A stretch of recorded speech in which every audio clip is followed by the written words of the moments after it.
Assalamualaikum warahmatullahi wabarakatuh. Ramadan Karim. Di bulan Ramadan yang penuh keberkahan dan kemuliaan ini, kita akan mengadakan segmentasi khusus Ramadan Series terkait Ramadan di negeri orang. Dan kita akan menjelajahi beberapa negara secara virtual, juga diskusi dengan saudara-saudara kita, kawan-kawan kita yang berada di luar negeri. Kita akan mendapat pengetahuan-pengetahuan baru, baik itu perbedaan, keunikan-keunikan, dan hal-hal baik yang bisa menjadi kaca kehidupan dan bisa kita amalkan di bulan Ramadan yang mulia ini.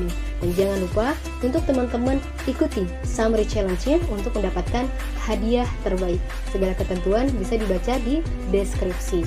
Selamat menyaksikan, mari kita ambil hal-hal baik di dalamnya. Barakallahu fiik. Wassalamualaikum warahmatullahi wabarakatuh.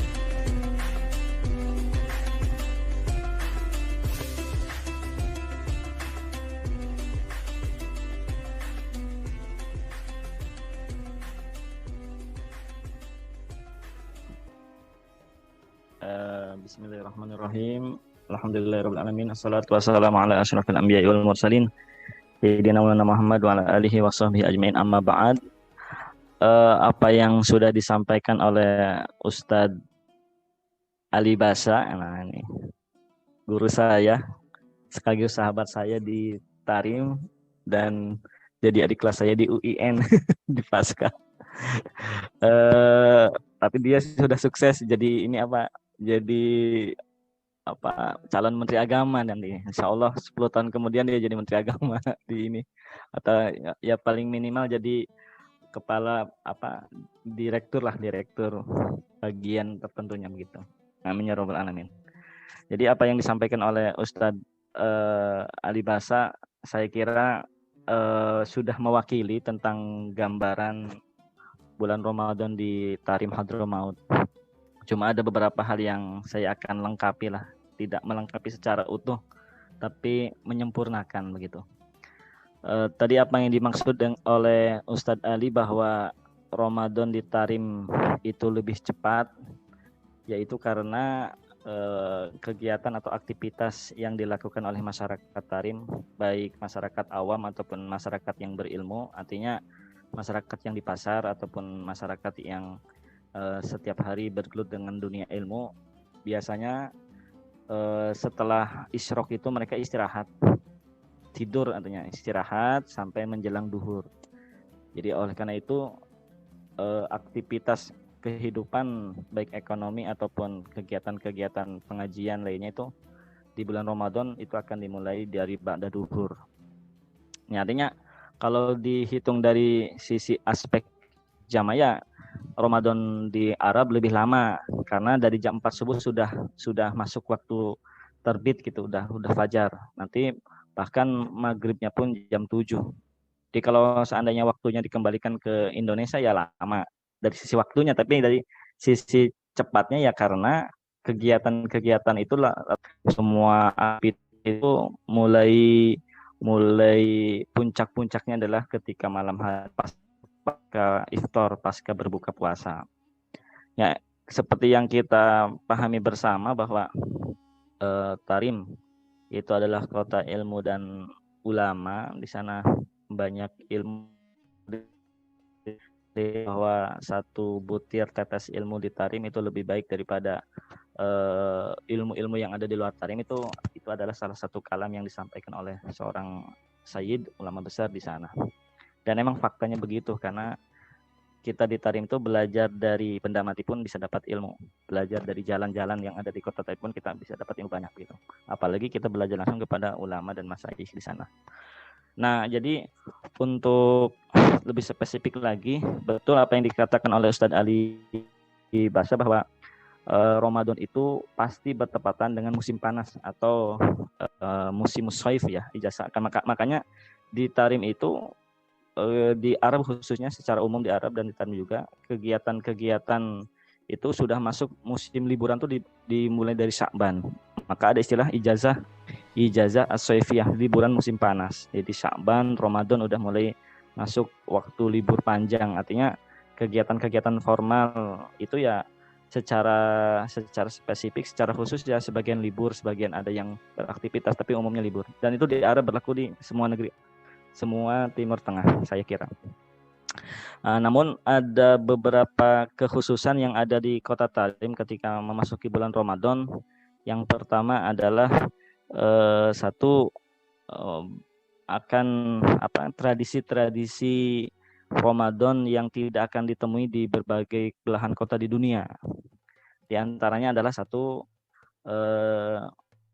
iftar berjamaah gitu ya. Jadi kalau berbuka puasa secara berjamaah di masjid-masjid mungkin juga itu sudah ada di di Indonesia. Tapi kalau di sana kita masjid membawa menunya masing-masing, mulai dari gorengan khas Tarim, minuman khas Tarim dan lain sebagainya. Ini tidak lain mungkin sebagai bentuk praktek daripada hadis manfaat toroso iman gitu. Jadi mereka mengamalkan sekali bahwa berlomba-lomba untuk mengamalkan hadis barang siapa yang memberikan makan berbuka puasa kepada orang lain maka dia akan dapat pahala yang sama begitu. Nah ini dipraktekkan sekali oleh masyarakat Kota Tarim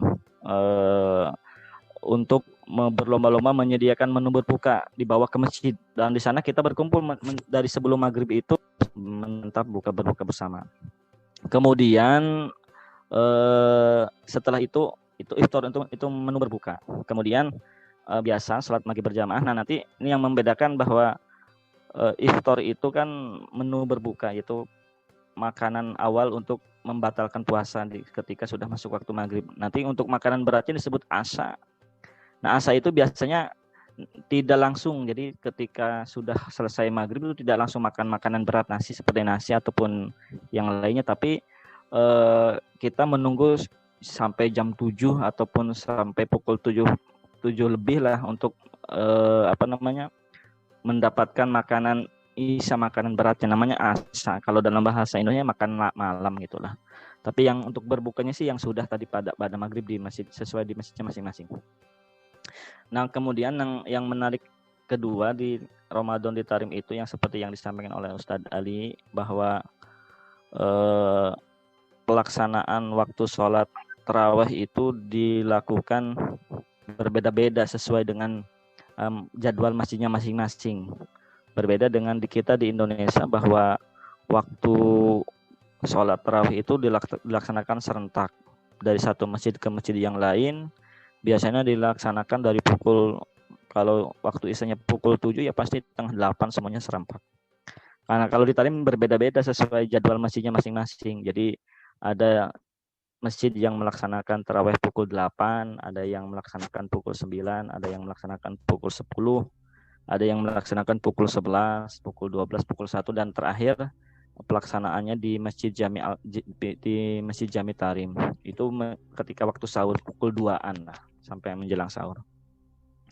Nah ini jadi kalau seandainya tadi disampaikan bahwa di Tarim itu kita bisa sholat tarawih lebih dari 100 rakaat, ya mungkin saja, karena bisa saja kalau kita sholat tarawih jam 8 selesai ikut ke masjid ini, kemudian jam 9 ikut di masjid ini, jam 10 ikut di masjid ini, jam 11 ikut di masjid A, kemudian selanjutnya sampai menjelang sahur ditutup ikut tarawih di Masjid Jami Tarim, ya bisa sampai nominal rakaatnya sampai lebih daripada 100.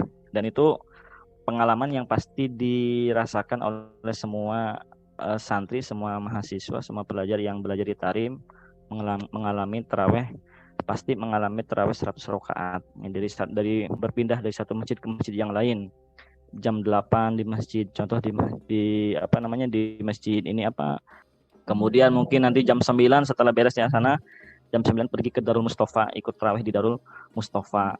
Kemudian lanjut jam 10, nanti jam 11 ikut ke Masjid Ba'alawi, kemudian jam 12 ikut ke Masjid Segap, kemudian jam 1 ikut ke Masjid Muhdor, sampai terakhir menjelang sahur itu jam 2-an ikut ke Masjid Jami Tarim. Itu mungkin saja kalau seandainya kita punya tenaga yang banyak, ya biasanya semua itu begitu, dan para ulama di sana melaksanakan seperti itu, seperti yang tadi disampaikan bahwa Habib Salim setiap malam bisa saja melaksanakan tarawih lebih dari 5 kali dari satu masjid ke masjid yang lain, yaitu maka kalau dijumlahkan ya 100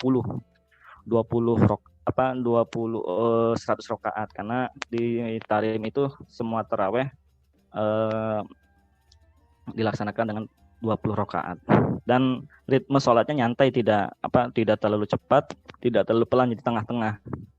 Ini tidak di tengah-tengah. Nah ini salah satu keunggulan atau tradisi kebiasaan yang tidak ada di masyarakat lain lah. Menurut saya ini salah satu jadi sehingga perdebatan apa namanya jumlah taraweh itu ya kalau saya pribadi mah ya lebih cenderung ke 20 rakaat gitu untuk satu kali salatnya gitu. Kata nih Ustaz Alba sekarang berapa rakaat?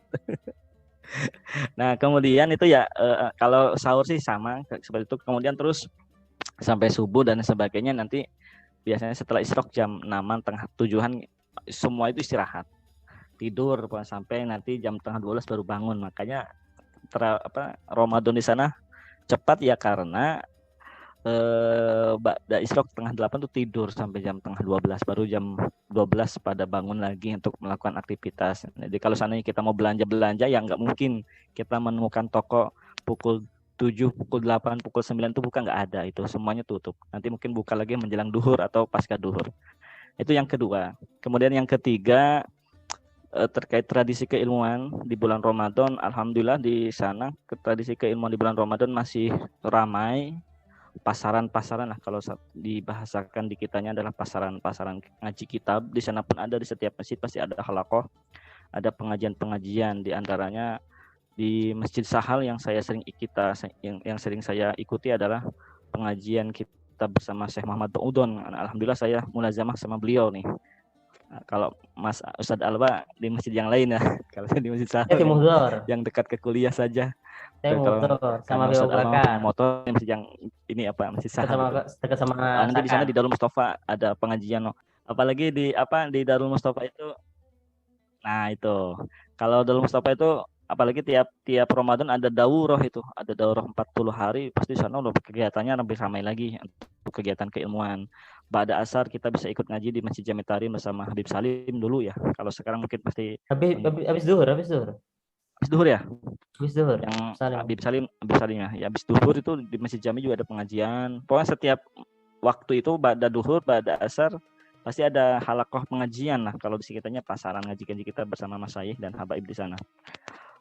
Itu ya untuk yang ketiga ya. Jadi tradisi keilmuan di bulan Ramadan masih ramai, masih menggeliat ramai sekali. Nah, dan terakhir adalah tradisi khatam Quran atau tadarus Quran. Nah, ini tadarus Quran yang dipraktekkan oleh masyarakat Tarim itu ya satu orang membaca, kemudian satu orang menyimak, dan tadarus Qurannya seperti itu yang seharusnya, karena dikata mudarosah, saling belajar, saling mengkaji, saling membaca satu sama lain, yang satunya baca, yang satu nyimak. Dan itu sampai nanti pada akhirnya mudarosah tersebut, tadarus tersebut akhirnya dengan khataman. Nanti untuk masjid-masjid yang dibilang masjid tua, masjid-masjid sepuh, yang masjid-masjid dianggap memiliki nilai sejarah, nilai keilmuan yang tinggi, itu akan memiliki jadwal khatam tertentu. Contoh, khatam tanggal 23 setiap malam ganjil nanti. Tanggal 23, 25, 27, 29 gitu ya. Ya Ustaz Alba ya. Terakhir di Muhdar ya. Tanggal 27 tadi malam itu di Masjid Ba'alawi. Itu dihadiri oleh ribuan orang. Itu pasti orang-orang pada berlomba-lomba untuk hadir di majlis khatam Quran yang ditutup di salat yang dilaksanakan di salat tarawih juga. Nah, di masjid terakhir di Masjid Muhdar tanggal 29. Nah, nanti setiap malam ganjil itu di sana, meskipun sebelum malam ganjil di 10 akhir pun sudah ada khataman, tapi khataman masing-masing. Tapi nanti khataman akbarnya itu biasanya dilaksanakan di malam 10 terakhir Ramadan, di tanggal 21, 23, 25, 27, 29.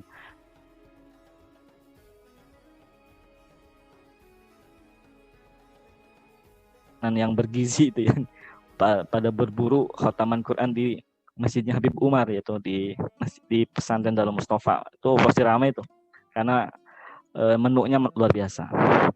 Dan pasca khatam itu suka ada kalau di Masjid Ba'alawi suka ada tabaruk dengan tasbihnya Imam Al-Haddad. Kemudian di masjid yang lain juga sama, kemudian ada pemberian wangi-wangian seperti itu, tradisi seperti itu. Nah, jadi begitu yang bisa saya tambahkan dan saya lengkapi dari Ustadz Ali Basri.